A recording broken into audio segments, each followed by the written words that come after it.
کہ ماضی میں ویلز کا گوشت اور اس کے مختلف حصے کس طرح استعمال ہوتے تھے۔ 12 ذائقے اور 48 حصے، ہر ایک کا اپنا استعمال، کبھی کھانے میں، کبھی دوائی میں۔ ساحلی بستیوں کے لیے ویل صرف خوراک نہیں بلکہ خوشحالی اور معاشی طاقت کی علامت بھی تھی۔ لیکن آج کہانی بدل چکی ہے۔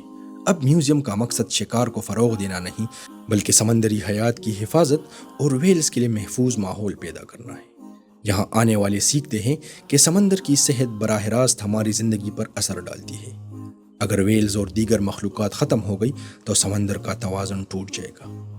یہ میوزیم اس قصبے کی 2 شناختیں سامنے لاتا ہے، ایک وہ جو شکار پر مبنی تھی اور دوسری جو تحفظ پر مرکوز ہے۔ یہ تبدیلی آسان نہیں تھی مگر یہ اس بات کی مثال ہے کہ انسان اپنی روایت کو بدل کر فطرت کے ساتھ ایک نیا رشتہ بھی قائم کر سکتا ہے۔